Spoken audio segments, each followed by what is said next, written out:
অনেক মানুষ দেখবেন প্রশ্ন করে মালাকুল মউত একসাথে এতগুলা মানুষের জান কিভাবে কবজ করে, প্রশ্ন করে না?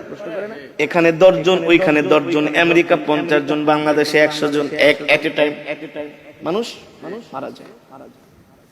এতগুলো মানুষ কিভাবে মালাকুল মউত একা মানুষের জান কবজ করে? মালাকুল মউত আল্লাহর নবীকে বলতেছেন, ওগো নবীজি, একটা মানুষের হায়াতের জিন্দেগি যখন শেষ হয়ে যায়, আল্লাহ তাআলার আরশে আজিমে একটা গাছ আছে, ওই গাছের সাথে এক পাতা আছে, প্রত্যেকটা পাতায় পাতায় এক একটা মানুষের হায়াতের জিন্দেগি লেখা থাকে। যখন তার হায়াতের জিন্দেগির শেষ হয়ে যায়, 40 দিন বাকি থাকে, তার হায়াতের জিন্দেগির ওই গাছের পাতাটা হলুদ বর্ণ হয়ে যায় 40 দিন আগে। ওই বান্দাকে যে ফেরেশতার মাধ্যমে রিজিক দেওয়া হয়, ওই রিজিকওয়ালা ফেরেশতা 40 দিন আগে আয়েশা বইলা যায়, আল্লাহ তোমাকে 40 বছরের 50 বছরের জিন্দেগি দিয়া দুনিয়াতে পাঠাইছে, তোমার জন্য আল্লাহ যতটুকু রিজিক নির্ধারণ করছে, তোমার রিজিক খাওয়া শেষ, আর মাত্র 40 দিনের রিজিক বাকি আছে। কয়দিন? আবার যখন এইভাবে করে 1 দিন 2 দিন 3 দিন যেতে থাকে, প্রত্যেকদিন ফেরেশতা আয়েশা তার মাথার সামনে বৈশা বলে, শোনো শোনো, তোমার বাকি আছে আর 38 দিন, 37 দিন, 36 দিন। দেখেন আমার সাথে আপনাদের কথাগুলো মিলে কিনা? যখন একটা মানুষ ইন্তেকাল করবে, তার 40 দিন আগেই দেখবেন তার কথাবার্তা সবকিছু একটা পরিবর্তন চলে আসে, খাওয়া দাওয়ায় পরিবর্তন চলে আসে, খেতে পারে না। যে মানুষ আধা কেজি চাউলের ভাত খায়, 1 কেজি চাউলের ভাত খায়, আধা কেজি গরুর গোশত, 1 কেজি গরুর গোশত খেয়ে ফেলে, ওই মানুষ দেখবেন 1 মুঠা ভাতও খেতে পারে না। তার সামনে খাবার দিলে আর খাবার ভালো লাগে না। যে মানুষ 1-2 গ্লাস দুধ খেয়ে ফেলতো, সেই মানুষকে চামিচ দিয়ে দুধ খাওয়ানো হয়। যে মানুষ 1-2 হালি কমলা খেয়ে ফেলতো, তাকে একটা কমলার খোসা মুখে নিয়ে একটু রস খাওয়ানো হয়। কারণ কি রে ভাই? কারণ কি? আল্লাহর নবী বলেন, আল্লাহ তাআলা তার জন্য যতটুকু রিজিক নির্ধারণ করেছিলেন, তার রিজিক শেষ, বাজেটে আর তার রিজিক নাই। আর মালাকুল মউত আয়েশা বলে, শোন, তোর বাকি আছে আর মাত্র 3 দিন। 40 দিনের থেকে কয়দিন? দেখবেন একটা মানুষ মৃত্যুর 3 দিন আগে তার কথাবার্তা আরো চেঞ্জ হয়ে যায়। আত্মীয় স্বজনকে দেখলেই তাকায় থাকে, এক পলকে তাকায় থাকে, দোকানের দিকে যে তাকায় থাকে, বাড়ির দিকে যায় তাকায় থাকে, সম্পদের দিকে যায় তাকায় থাকে।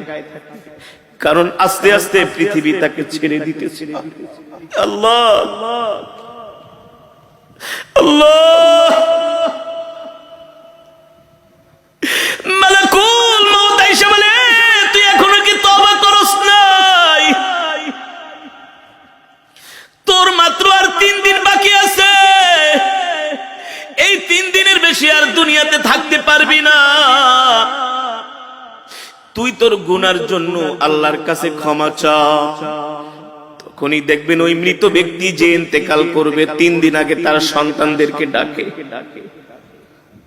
কথার মধ্যে একটা পরিবর্তন, আবেগী কথাবার্তা বলে, বাবা রে, আমি যদি চলে যাই, তোর মাকে দেখা রাখিস, তোর ছোট বোনটারে দেখা রাখিস।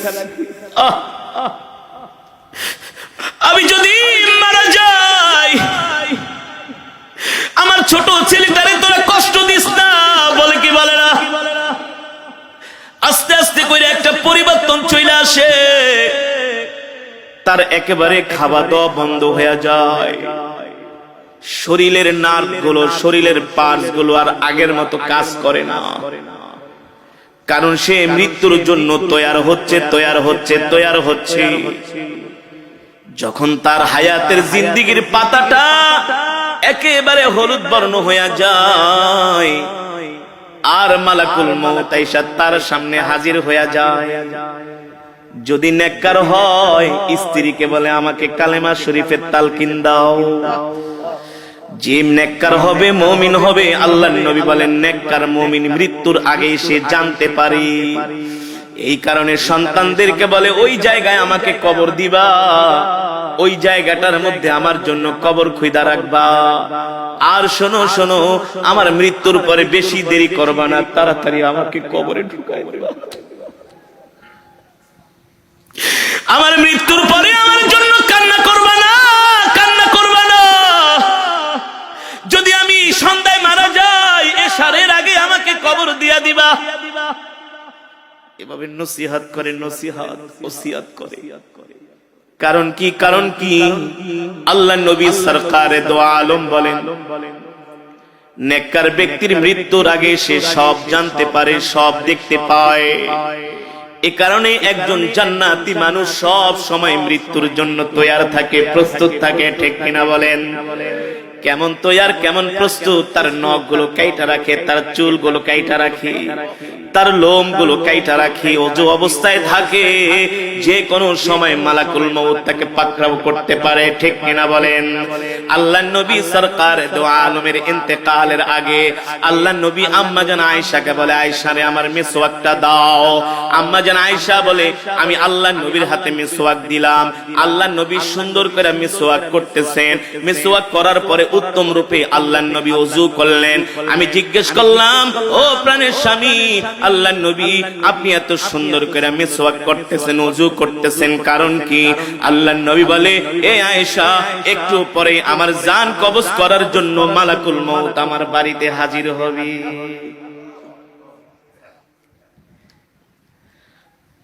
মৃত্যু এমন একটা কঠিন বিষয়, আল্লাহ তাআলা বলে এই মৃত্যু থেকে কেউ বাঁচতে পারে নাই, তোরাও বাঁচতে পারবি না রে বান্দা। এবার আল্লাহর নবী জিজ্ঞেস করে, মালাকুল মউত, আপনি এতগুলো মানুষের জান কিভাবে কবজ করেন? মালাকুল মউত বলে, গো আল্লাহর নবী, আপনার সামনে যদি একটা পেয়ালা থাকে আর ওই পেয়ালার মধ্যে যদি হাজার হাজার পিঁপড়া থাকে, আপনি চাইলে একটা পিঁপড়াও মারতে পারবেন, চাইলে 100 পিঁপড়াও একসাথে মারতে পারবেন।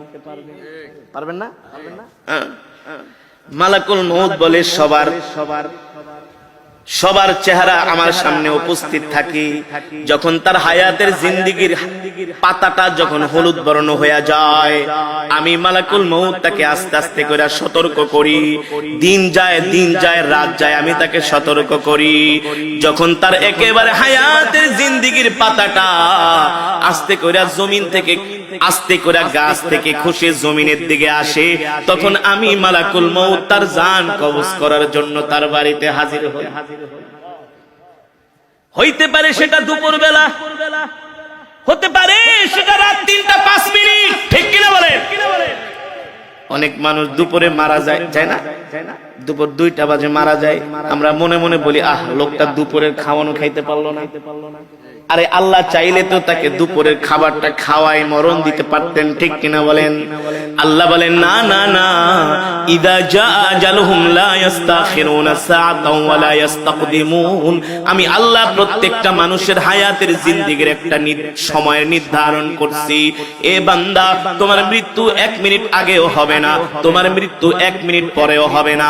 আমি আল্লাহ যখন নির্ধারণ করছি তখনই তোমার কেবল মৃত্যু হবে। ঠিক কিনা বলেন? এবার সাহাবীরা মৃত্যুর যন্ত্রণার কথা শুনে তারা কান্না করা শুরু করে দিলেন।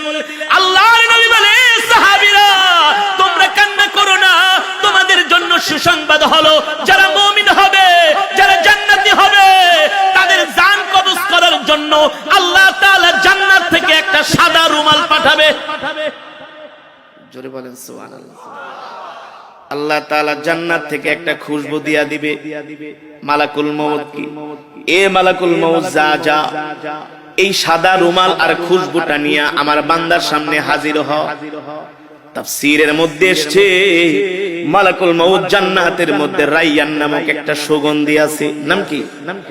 এই সুগন্ধি আর একটা সাদা রুমাল নিয়া, যিনি নেককার বান্দা, আল্লাহওয়ালা বান্দা, যিনি কোনোদিন গুনাহ করে নাই, আল্লাহ তাআলার সাথে নাফরমানি করে নাই, মানুষের হক মেরে খায় নাই, মানুষকে কষ্ট দেয় নাই, আল্লাহ তাআলার হুকুম মেনেছে, আল্লাহ তাআলার বিধান মেনেছে, মালাকুল মউত সাদা একটা রুমাল নিয়া জান্নাতের খুশবুর একটা বিশাল একটা খুশবু নিয়া ওই মালাকুল মউত আইসা মৃত্যু ব্যক্তির সামনে হাজির হবে আর বলবে, ইয়া আইয়াতুহান নাফসুল মুতমাইন্না ইরজিই ইলা রাব্বিকি রাদিয়াতাম মারদিয়া ফাদখুলি ফি ইবাদি ওয়াদখুলি জান্নাতি।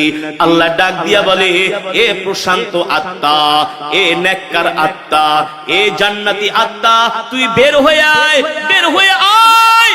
আল্লাহর নবী বলেন, ওই সময় একজন নেককার বান্দার সামনে আল্লাহ তাআলা জান্নাতের দরজাটা খুলে দেন। সুবহানাল্লাহ। ছোট বাচ্চাদেরকে ইনজেকশন দেওয়ার সময় কান্না করে, ওদের সামনে একটা খেলনা ধরেন, কি কার্টুন দেখান, ওদেরকে হাসি দিয়া ওদেরকে মন ভালো করার চেষ্টা করেন। বলেন যে একটু পরেই তোমাকে একটা আইসক্রিম কিনা দিব, একটা চকলেট কিনা দিব, এই যে দেখো তোমার জন্য কত সুন্দর একটা খেলনা কিনছি। এই কথা বলার সাথে সাথে তার শরীরে ইনজেকশনটা ঢুকায় দিবেন, দেখবে সে তত ব্যথাও পাবে না, চিৎকারও করবে না। যারা নেককার বান্দা হবে, আল্লাহ তাআলা সাদা রুমালের মধ্যে মালাকুল মউতকে বলবে, জান্নাতের খুশবু লাগায় দাও, আর খুশবু লাগায় দিয়ে আমার বান্দার নাকের সামনে রুমালটা ধরো আর জান্নাতের দরজাটা খুলে দাও। এবার নেককার বান্দা দেখবে আল্লাহ তাআলা তার জন্য এত সুন্দর জান্নাত বানাইছি, যেই জান্নাতের মধ্যে হুর গিলমান তার জন্য অপেক্ষা করতেছে। 10 দুনিয়ার সমান একটা জান্নাত, জান্নাতের বাগ বাগিচা, কার্পেট, গাছপালা, জান্নাতের নিয়ামত, আসবাবপত্রগুলো দেখে সে হাসতে থাকবে। সুবহানাল্লাহ। কারণ রূহ যাইতে দেরি, জান্নাতে যাইতে দেরি নাই। তো এই মৃত্যুর সময় কেউ কি কান্না করে নাকি? কেউ কি হতাশ হয় নাকি?